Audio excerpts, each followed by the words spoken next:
So most people, it's default, they'll get the highest amount, 400,000. And then when they leave, they have 400,000. But if they only had 250, they can only get 250 or less when they transition to VGLI. A major thing here is that there is no spouse coverage and no dependent coverage for VGLI. It's only for the service member or veteran.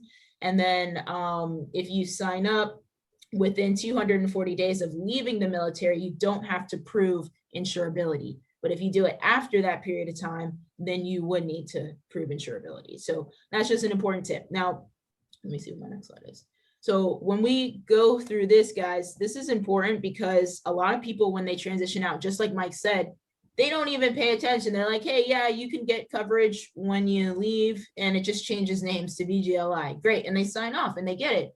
But nobody explains to them how the coverage works, what the cost looks like. And so a lot of times they're automatically signed up, as well as they may be on either disability pay or on pension pay. So their checks are just getting sent to them or deposited, and all the benefits that they have are just automatically coming out. So half the time I ask veterans, hey, do you know how much you're paying for your coverage? Do you know how it costs? Most of the time they're like, oh, no, it just comes out of my retirement check or my disability check, and it gets paid automatically, right? So they don't even see it, to be honest. So when I go through, I will always ask, hey, do you know how the cost works with your VGLI coverage?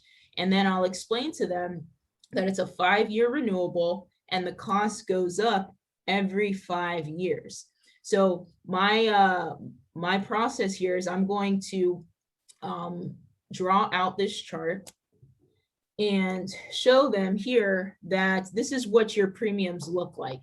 This little stepping chart here, and it's going to go up every 5 years. So wouldn't it make sense to lock in something that's level and save all of this money here over time? And people usually agree, right? So let me show you the proof. So then I literally open up Google, share my screen, and I go to the VGLI rates page on the va.gov website. So it's going to look just like this. You guys will see the table, and it'll have all of the age ranges, right? So when you click those age ranges, the drop down, it'll show you, okay, if they have 400,000, this is what the cost is. 300,000, this is what the cost is. And it'll show you all the way down. But all you need to show them is that, look, what's happening to the cost, Mike? Oh, it's going up. It's going up. Increases very quickly. Exactly. So if you guys just look at this example here, it starts off when someone's very young at only 28 bucks. But as they get older, so let's say somebody did serve their 20 years, they're probably coming out anywhere between the ages of 20 and 50, 55, right? So now instead of paying what they were paying for SGLI, which was $25, it's now jumped up to anywhere between 60, 84, $132 for that same coverage. So like I had said earlier, if somebody would have locked in a rate, now they're not going to pay this amount. But if you continue to look at the rates here, it jumps up dramatically. So then I'll kind of joke with the client. I'm like, hey, yeah, you guys are getting your pension checks, your disability checks. And sometimes clients will realize that their check is getting a little smaller. And they're like, why is this happening? Oh, it's because my insurance is going up dramatically and coming out of my check before me even seeing it. So those are the things that I kind of go over. Most people, after having that conversation and showing this table, they're going to agree, yeah, it definitely makes sense to have something that is level. And then we can go in and talk about our level term coverage with them. And hopefully in that situation, their medical, they don't have too many medical concerns at that time. All right, so give me 1 second before I transition to Fegli. Let me see what questions are. If the soldier is on leave from their out-of-country post, can you write an app? Oh, so if they're like back home? Yeah, like he's saying, like if they're in another country, like stationed in Germany or something, and they came back on a TDY, like not TDY, but like a week or two of leave, could they apply while they're back? I don't have the exact answer to that. And I don't know if Maryland is on ours at all. When we tried to apply with someone before, when they were going to come back, they said it didn't matter that they were back in the United States at that time, because their station on record was out of the country. And so as long as their station of record is out of the country, then they said that they were not allowed to apply at that time. So there's two ways that you kind of go around that. You can either apply before they get stationed in another country, or you can apply after they're actually stationed back in the United States. That's right. I remember we were talking to a client and we were like, hey, we can do it over Zoom. And then it didn't work out. So that's awesome. There you go. And then what are the websites you're using during the appointment? Okay, so literally when you search in Google, you can just type in VGLI and it'll come up, but it's the VA. So it's the Veterans Association website for the military benefits for SGLI and VGLI. And then OPM is what we're going to go over now for Fegli, the OPM website for Federal Employee Group Life Insurance. And if you're dealing with government, you get used to a lot of acronyms. Yeah.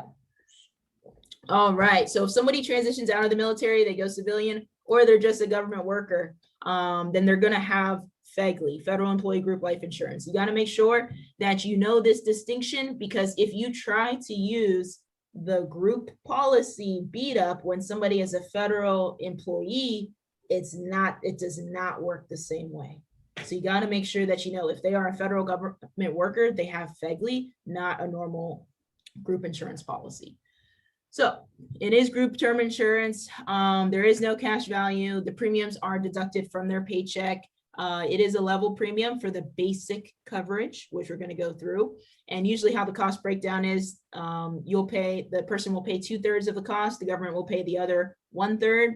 If you're a postal employee, the USPS contributes 100% of the basic coverage. So if they work for the post office, their basic coverage is free, but then any additional coverage outside of that, then they would pay on their own. And then your age does not affect the basic coverage. So what is basic coverage? It's 1 times your salary. So that basic amount of coverage you'll always get, and it's usually relatively cheap.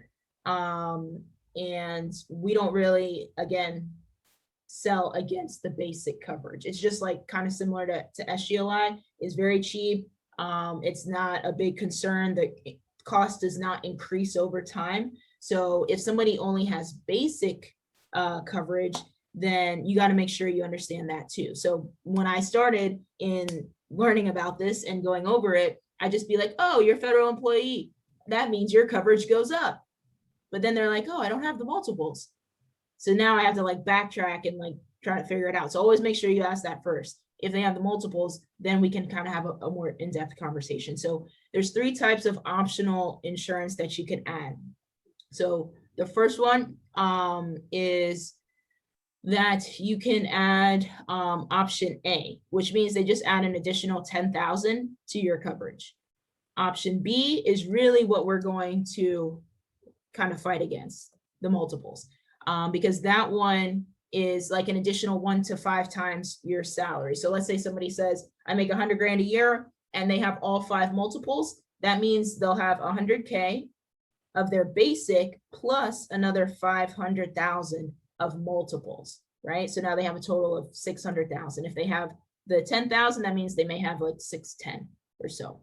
So that is the multiples. Then for the spouse and children coverage, it's usually very, very low coverage. So if they do choose option C, which is for their family, then the spouse has increments of 5,000. So their max is 25,000 that the spouse can get, low is 5,000. The kids, again, unmarried under the age of 22, is 2,500 increments. So that means the max that they can get is 12,500 on the child. So that are the types of coverage. So option B is really what we need to focus on as far as if we're going to argue against Fegli. So let's go into that. Well, actually, before that, let's talk about a little bit about retirement. People have asked me before, okay, well, how does the Fegli work once you hit retirement? The basic coverage after the age of 65 is free, but outside of that, you do have to pay still. So outside of the basic coverage, there's 3 options that you have to choose from. So your coverage, the thing about your retirement coverage with Fegli, if you choose that option, is that it's a decreasing term. The coverage is going to be going down over time unless you pick this option here, no reduction. So 75% reduction means your basic coverage will continue to decrease all the way down until it's only about 25% of what it started with. 50% means it'll go down all the way to about 50%, and then no reduction means it'll stay the same. But obviously, this is going to be the most expensive out of the three because you're keeping the same amount of coverage as you continue to get older and you're at a higher risk. And the premiums do continue to skyrocket as you get older. So I usually don't, I mean, you can beat the rates for after retirement, Fegli, with our terms as well. So I know Mama V, you asked about the website. So if you go on to Google and you just type in Fegli Calculator, the first thing that will come up is the Fegli Calculator from OPM. And this is where it's going to help you show the client how much they pay for their Fegli, as long as you know a little bit of information about them. So I, again, share my screen, pull this up and be like, hey, let's go through it. So it'll ask you a couple questions. So I'll say, okay, how much do you make? And they'll, or if I already know that, I'll just type it in. And this example here on the chart, I typed in 100,000. So once you type in all their information, their age range, you usually want to, there's an option on there and I forgot to make a slide, but you want to make sure that you click the pay periods to be monthly. So when you look at the numbers, you're getting monthly amounts, not per pay period, because then you have to do like double calculations if you're comparing quotes, but change the drop down to monthly. And then it'll show you what it'll be monthly for them. But here it'll break down their basic coverage, which is very cheap. Like I said, 33 bucks. Then here you have the option A, they have option B, the additional 500,000, and then total they have 612,000 of coverage, and they're paying $110 a month, right? So that's the breakdown. So here, what we want to talk to the client about is this section. Okay, so the next page here, it's going to show, if you scroll down on the website, there's going to be a table showing option B. So option B is going to show, like, look at how high these rates start to go. Start at 76, but then it can get to like over $1,000 very, very quickly. So at the time where we're most likely to pass away, the premiums are going to be extremely expensive. So I show the client that, and then it's the same closing question as far as VGLI, right? So here, before I show you, so it's the same closing question. Doesn't make sense to lock in a level premium and save all this money over time.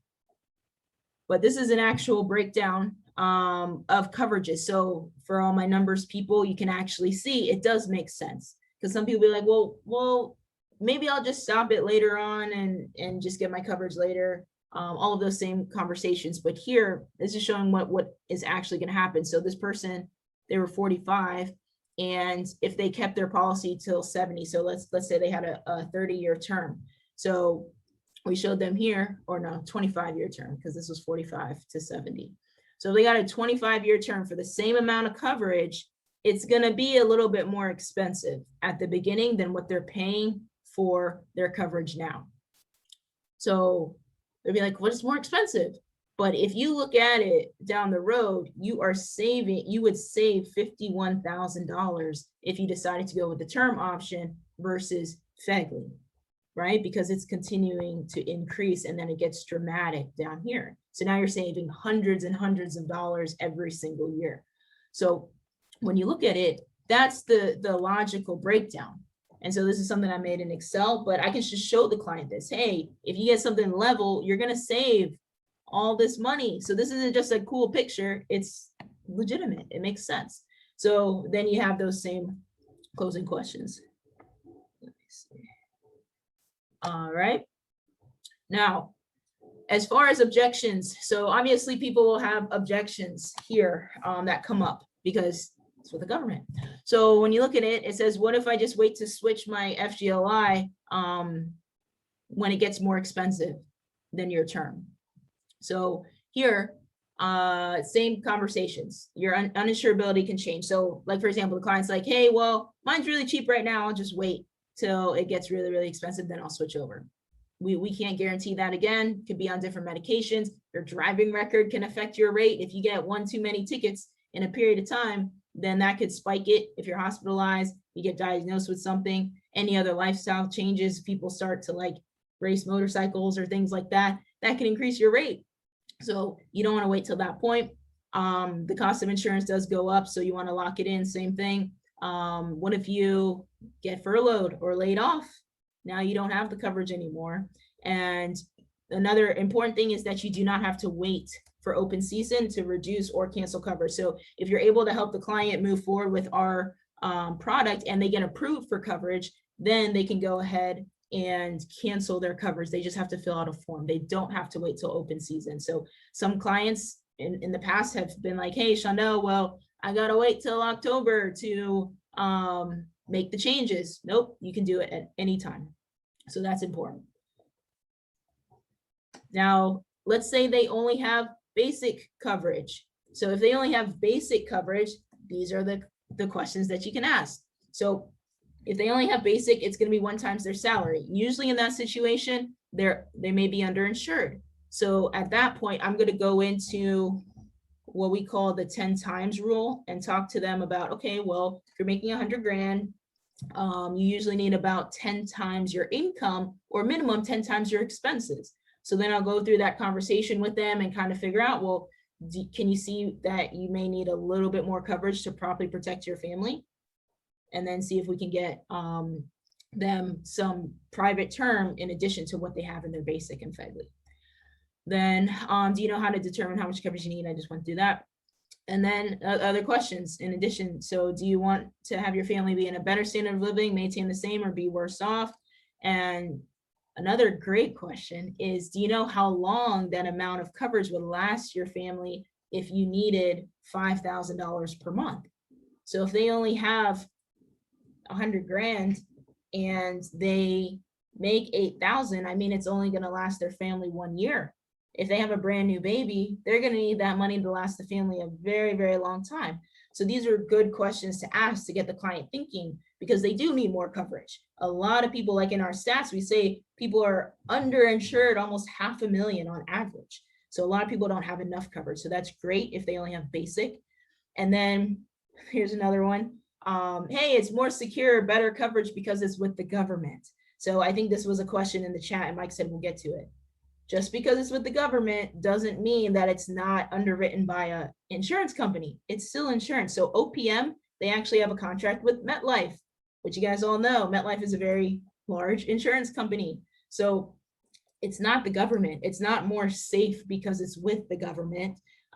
It's still an insurance company, just like any other insurance company as well. So that's something that I think is awesome to know as well. So when you go through it, just understanding the benefits, the amounts of coverage that people can have, how much they need to be properly protected, and then what happens when they transition from job or military to government, how all of those things work can be huge as far as helping them apply for term with Primerica.